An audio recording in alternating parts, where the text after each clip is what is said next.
नूरुल आरफीन, अब जब दहशतगर्दी हमें नजर आती है तो ये दुनिया भर में हमने देखा है कि सिर्फ ये नहीं कि लोकल उस सतह पर वो हो, कहीं ना कहीं से उसको मदद मिलती है। अगर हम इसको सी पैक से जोड़ें, बाहर तो ये लगता है कि चाइनीज इसमें टारगेट थे, और हमने देखा दासू डैम के बाद यानी काम रुक गया था सी पैक पर। ये पाकिस्तान की तरक्की के लिए, खुशहाली के लिए बहुत ही खौफनाक है। तो अब इसीलिए शायद वज़ीर आज़म गए हैं और फ़ौरन जाकर चाइनीज़ से मिल रहे हैं कि कोई मामला ज़्यादा ना बिगड़ जाए।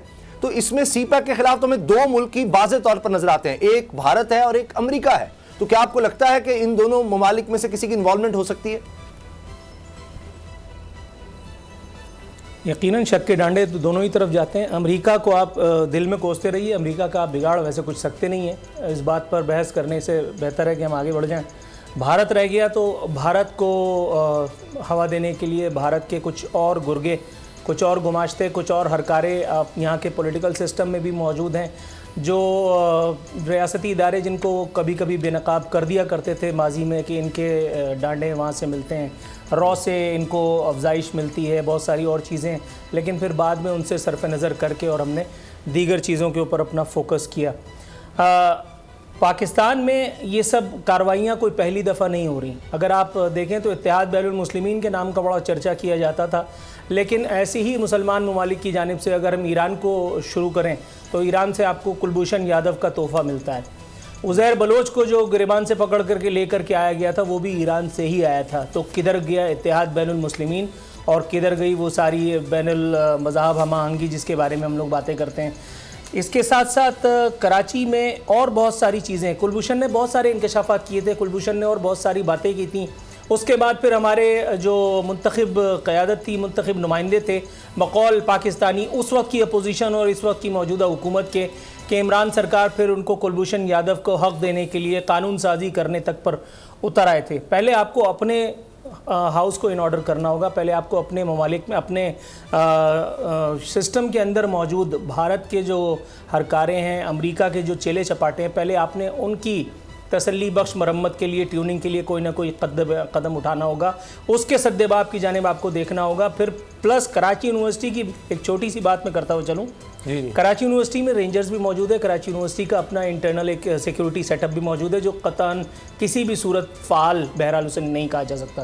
अच्छा। थोड़े अरसे पहले कराची यूनिवर्सिटी में सूरत हाल ये थी कि वहाँ पब्लिक ट्रांसपोर्ट को बाकायदा अंदर जाने की इजाज़त दे दी गई थी। पब्लिक ट्रांसपोर्ट जहाँ पे अंदर जाती है का मतलब आप वहाँ बहुत सारे ऐसे लोगों को, बहुत सारे ऐसे एलिमेंट्स को, अनासिर को अंदर जाने की इजाज़त दे रहे हैं कि फिर वो कुछ भी कर सकते हैं। और ये एक वाक़या जो आज हुआ, आप यकीन कर सकते हैं कराची यूनिवर्सिटी में एंटर होने से पहले आपको अपने आप को ज़हनी तौर पर तैयार करना पड़ता है कि आपको स्पीड ब्रेकर और उसके फ़ौरन बाद रेंजर्स की एक पिकेट मिलेगी।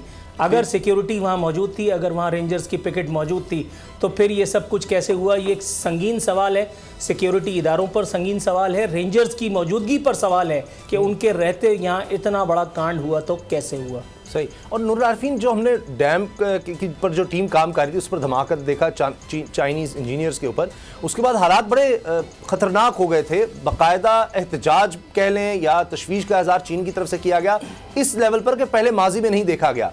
और कई लिहाज से वो दुरुस्त था कि जब तक ये फुल प्रूफ सिक्योरिटी नहीं होती, उसके बाद यकीन दहानियाँ थीं, फिर सब चीज़ें हुई। तमाम जितने लोग चाइनीज़ यहाँ काम कर रहे हैं उनकी सिक्योरिटी को बहुत ज़्यादा बढ़ा दिया गया था। तो कहीं आपको लगता है कि लैप्स फिर है? ये भी कहा जा रहा है कि एक मोटरसाइकिल पर जो गार्ड है वो कहीं पीछे आ रहा था, लेकिन फिर भी जिस तरह आप कह रहे हैं कि पब्लिक ट्रांसपोर्ट अगर अंदर आ रही है, ये तो अब मुश्किल है कि खातून पर वैसे ही आप देखिए हमारे माशरे में शक करना बनता भी नहीं है। एक बुर्का पोश खातून हो, उसकी तलाशी रेंजर्स के लिए वैसे भी बड़ा मुश्किल होगा, शक हो भी जाए तो ये अब कैमरा लगा हुआ है, इसका मतलब है कि ये सिक्योरिटी के तो आलात वहाँ पर लगाए गए हैं, तभी कैमरा मौजूद था बिल्कुल उस जगह पर जहाँ खातून आकर उसने धमाका किया है। लेकिन फिर भी आप समझते हैं कहीं लैप्स हुआ है। अब इसको क्या मजीद किस तरह से बढ़ाया जा सकता है? इस तरह तो चाइनीज़ यहाँ पर आ नहीं सकेंगे अगर ये हालात रहे तो। देखिए, चाइनीज़ की सिक्योरिटी के हवाले से पाकिस्तान में हमेशा से जो फ़ज़ा रही है वो नासाज़गार रही है, इसमें कोई दो राय नहीं है। ये नविश्ता दीवार है, अगर कोई इसे इनराफ़ करता है, सरफ नज़र करता है, तो वो उसकी अपनी कोई हिमाकत होगी, मैं इस बारे में नहीं कहना चाहता। शुरू से अब तक पाकिस्तान में ये सारे सियासी मफादात के खेल होते हैं, ये सारे रियासती मफादात के खेल होते हैं। पाकिस्तान की बार बार जो माजरतों को कबूल करके और चाइना बार बार आकर के यहाँ अपने लोगों की कुर्बानी देता है और उसके पीछे कोई ना कोई वजह है, उसके पीछे कोई ना कोई मुनफ़ात है, कोई ना कोई मफाद वाबस्ता है। हुकूमतों के, रियासतों के मफाद इन सब चीज़ों से बालातर होते हैं।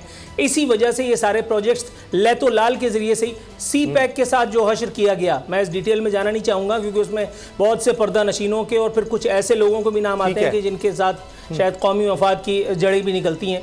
सी पैक की कमबख्ती ये थी कि सी पैक इमरान खान सरकार के दौर में सी पैक के साथ जो कुछ किया गया, जिन लोगों को वास्कट पहना करके और सी पैक की खिदमत पे लगाया गया, उनका अपना माजी इतना दागदार था कि वो सी पैक अथॉरिटी के साथ उन्होंने जो कुछ किया, सी पैक के दीगर मामलात के साथ जो कुछ किया, चाइना का रिजर्वेशन उस हवाले से भी मौजूद था। साफ जाहिर होता है कि वहाँ अमरीकी मफादात को बचाने के लिए, अमरीका के मामलात को ऊपर रखने के लिए चाइना के मफादात के साथ खिलवाड़ किया गया।